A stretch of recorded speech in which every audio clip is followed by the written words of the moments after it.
Certains au milieu de vous, vous pensez que vous n'êtes pas heureux dans la vie. Certains au milieu de vous, vous pensez que vous êtes des ingrats.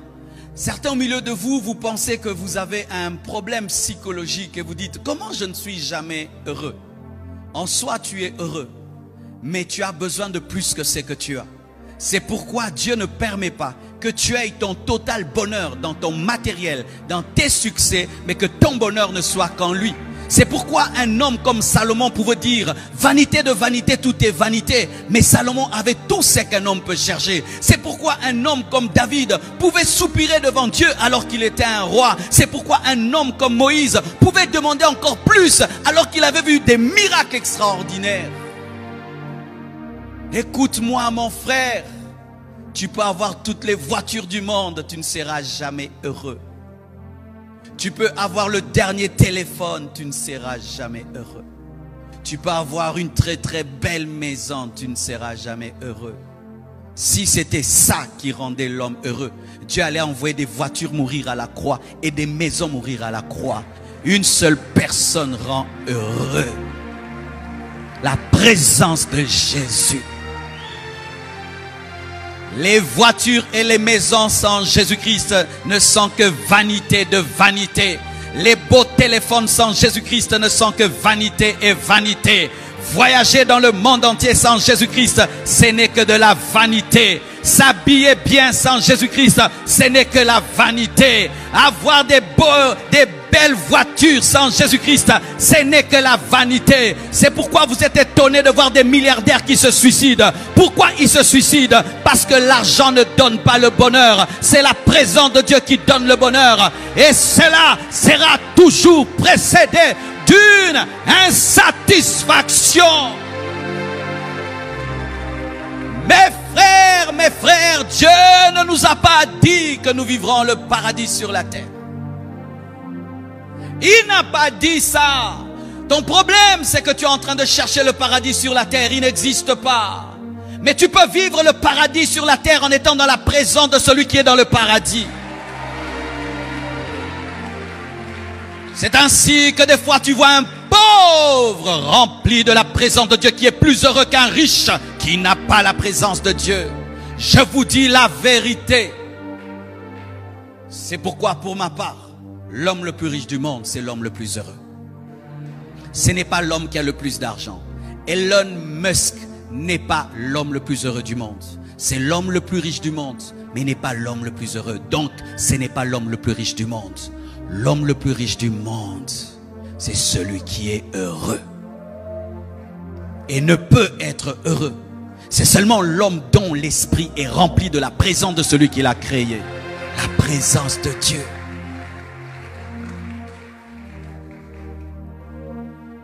C'est pourquoi Dieu s'arrange toujours que tu aies des insatisfactions. Quand j'ai eu ma nouvelle maison, waouh, quelle belle maison. Un mois après, je la trouve normale. J'ai dit non Marcelo, il faut que tu sois étonné. Non, ça ne m'étonne plus. L'homme est divin, il ne peut pas être impressionné par une maison. Tu achètes une nouvelle voiture, dernier modèle, un mois, waouh, après, je ne veux même pas la conduire. Ce n'est pas divin. Mais Jésus, depuis que je l'ai rencontré, c'est comme si c'est toujours la première fois. C'est comme si c'est toujours la première fois. Ce culte, c'est comme si mon premier culte. Rien ne peut remplir ton cœur, mon frère. Rien ne peut remplir ton cœur, ma sœur. Et tout ce que tu fais comme effort d'étancher ta soif par les choses de ce monde, tu es en train de jeter de l'argent dans une poche trouée. Tu es en train de boire dans une citerne crévassée. Tu cherches à ce que le puits de Jacob puisse te désaltérer. Mais la Bible nous dit que la femme samaritaine avait jeté la cruche et s'était éloignée du puits de Jacob et avait demandé à Jésus-Christ de lui donner l'eau. Le matériel, c'est une citerne crévassée. Je pensais que quand j'irai en Europe, je serais impressionné. J'ai été impressionné pendant une semaine. Après, rien du tout. J'ai cru que quand j'irai à Miami, je serais impressionné. J'étais impressionné quand je survolais Miami, quand j'ai atterri. Rien du tout. Pourquoi? Mon esprit a déjà vu le ciel. Mon esprit a déjà vu le ciel. Ton esprit a déjà vu le ciel. Oh mes frères, chère Église, chère Église, chère Église. Les païens recherchent le bonheur dans les choses de ce monde. Vous aussi, vous cherchez le bonheur dans les choses de ce monde. Tu cours derrière les choses de ce monde et tu penses que tu seras heureux. Archi faux. Salomon nous a déjà donné le secret. Il a goûté à tout plus que toi. Et il est venu nous dire, vanité de vanité.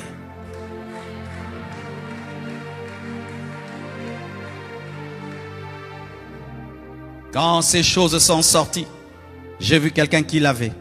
Il paraissait être un extraterrestre. Aujourd'hui même, les enfants jouent avec ça.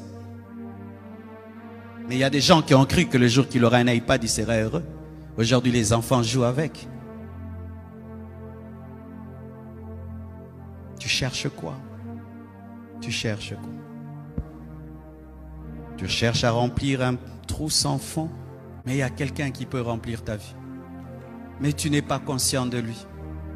Quelqu'un qui peut te donner un sommeil de bébé.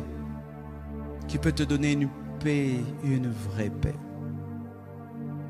Tu fermes tes yeux, tu te sens bien. Tu as la joie, tu as la paix. Tu n'as pas peur de mourir. Tu sais que même si tu meurs, tu iras au ciel. Tu n'as pas peur du futur. Tu n'as pas peur du présent. Tu n'as pas peur du lendemain. Tu te sens bien.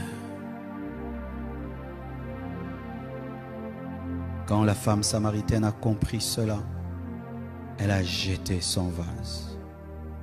Elle a dit, donne-moi, je ne veux plus revenir ici. Je ne veux plus faire des efforts pour être heureuse.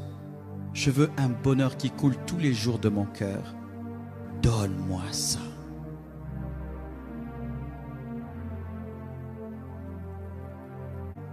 Une personne qui est remplie de la présence de Dieu est la personne la plus heureuse sur la terre. Elle est capable même dans des temps de tristesse de manifester une paix et une joie qu'on ne peut expliquer.